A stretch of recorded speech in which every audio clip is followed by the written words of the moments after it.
Эми быйыл биз 10.000 квадрат метрге şu бетонный полотноны планировать эткенбиз. Расстояние 3 километр болчу. Азыркы күндө 1,5 километрин бүтүрдүк. Бакыт Төрөбаев иш сапардын алкагында Ысык Ата районундагы негизги суу чарба объектилерин, анын ичинде Р-24 каналы, Чоң-Чуй каналынын чыгыш саласы жана БДР туз аймактарын жеринен көрүп чыкты. Жооптуу кызматкерлер ирригациялык системалардын учурдагы абалы, жазга даярдыгы жана сууга суу менен үзгүлтүксүз камсыздоо боюнча маалымат беришти.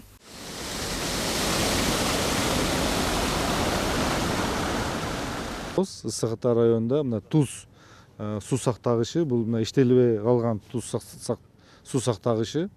Шуну биз азыр мына реабилитация, модернизация кылабыз. Бул өзү бул жерде 1,8 миллион кубтук суу сактагыч, 420 миллион сомдук долбоор болуп атат. Быйыл буну бүтүрөбүз. Жалпысы эгерде карасак, биз өзү 106 суу сактагыч куруу боюнча план койгонбуз. Ошонун ичинде 24-жылы биз 11-ни бүтүрдүк. Бул жаңы суу сактагыч жана модернизация болгон суу сактагычтар. 25-жылы биз 12-ни бүтүрдүк. 26-жылга биз 10-ды бүтүрөйүн деген планга койдук. Бакыт Төрөбаев Ысык Ата районундагы ирригациялык объектилердин учурдагы абалы менен жеринде таанышып, Р-24 сугаруу каналына төшөлүп жаткан бетон полотносу боюнча кошумча маалымат алды. Ошондой эле 1987-жылы курулган туз бассейни капиталдык оңдоодон кийин 1,8 миллион куб метр суу сактоого мүмкүнчүлүк түздү. Мындан тышкары Чоң-Чуй каналынын батыш салаасын бетондоо долбоору боюнча Министрлер кабинети менен Европа реконструкциялоо жана өнүктүрүү банкынын келишиминин негизинде жалпы баасы 37 миллион евро каражаты бөлүнүүдө. Чоң-Чуй каналы бетондолуп ремонттоодон өткөрүлсө, мурдагыдай жер алдында сиңип кеткен жана башка ар кандай жоготуулар бир топ азаймак. Ана могу сооружениялардын баарын жаңырттык. Тиги стена кулап калган. Тигин дагы баарын жазаттык. Бир сыйра красить эттик. Эми азыр былтыр чоң сел келгенде да туруштук берди. Себеби тияктан дополнительно биз сбросной да кылып койдук. Чоң сел келсе, эки бөлүнүп кеткендей кылчу. Айтымында 2030-жылга чейинки мамлекеттик пландын негизинде бир катар ири долбоорлор даярдалууда. Тактап айтканда 2026-жылга карата 26 суу сактагычтарды долбоорлоо каралган. Ошондой эле жыл сайын 550 чакырым канал тазаланып турат. Орто Токой суу сактагычынан келген суу эки багытка бөлүнүп, анын батыш салаасы толугу менен бетондолуп, Панфилов районуна чейинки 100 чакырым канал жаңыланат. Бул суу жоготууларын азайтууга багытталган.